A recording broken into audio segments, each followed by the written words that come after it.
Hey folks, this is Vince with Dad's Gaming Addiction, and today we're going to quickly check out Astrometica. This is a game that's coming to Steam's Early Access program on December 10th, 2024. This is a preview build, so everything that you're about to see is subject to change. And just to forewarn you folks, this kind of game is my jam. I really enjoy the Planet Crafter, there's Eden Crafter, there's any game that involves open world survival crafting, that kind of thing is really appealing to me. So I've already got 7 hours in this early access version. I've been playing the prologue and the demo before that. There's a survival mode and a creative mode, just so you know. And this game, if I had to describe it, is it's like the Planet Crafter, but in space, kind of like you're floating around. Whereas in Planet Crafter, you're picking up materials off the ground, and your goal is to terraform a planet. In this game, your goal is to, well, I'm not sure what it is exactly. I mean, there was an opening scene where, your large ship kind of broke down, kind of like in Subnautica.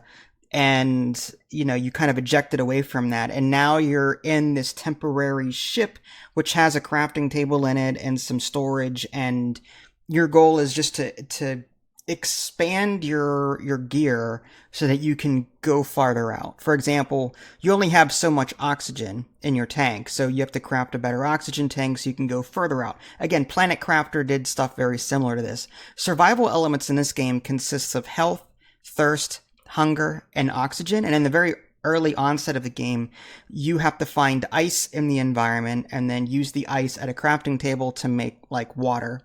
And then as far as hunger is concerned, there's biopacks scattered around, and using those you can craft, I guess, hamburgers, space hamburgers, whatever.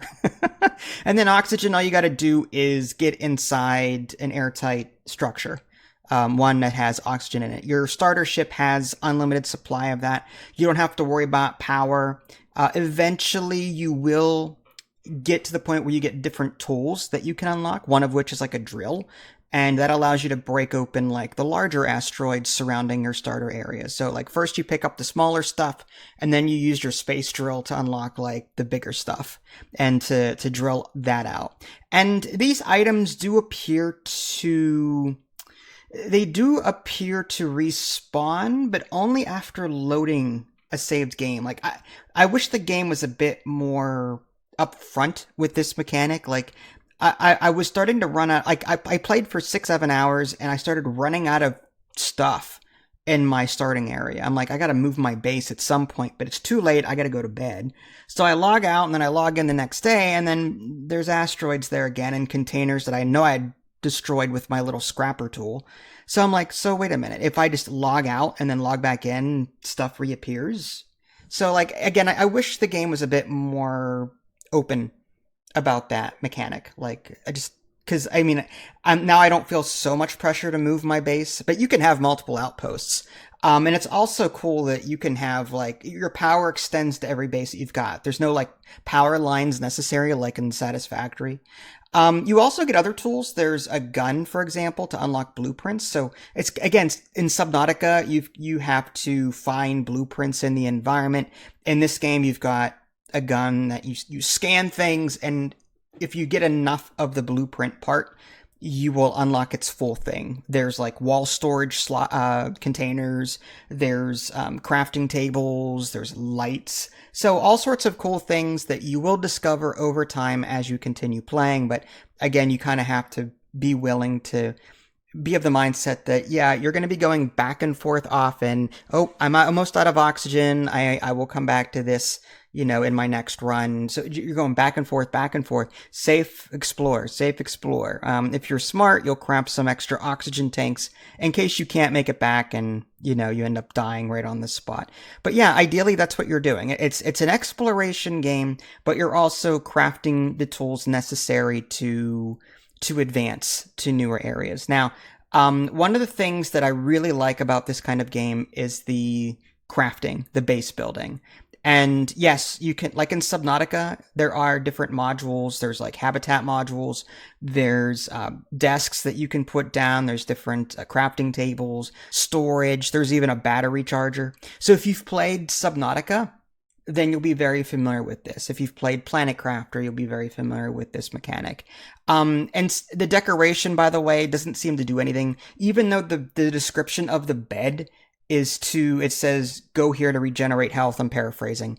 So I tried to use the bed, but I couldn't. So the bed is just decoration, despite the fact that its descriptor seems to lead you to think that you can heal yourself, but instead you have to find fabric in the environment and craft first aid kits. I wish there was a way to automatically heal, because fabric is pretty finite unless you do that whole save, quit, reload thing, and hopefully more fabric spawns that way. But I wish material were a bit more lucrative in the opening onset of the game, so that you don't feel so pressured to build the right things at the right time. But yeah, there's power that you have to worry about. So your habitats, you can attach solar panels to them. You can attach batteries. These different hallways have like slots associated with them.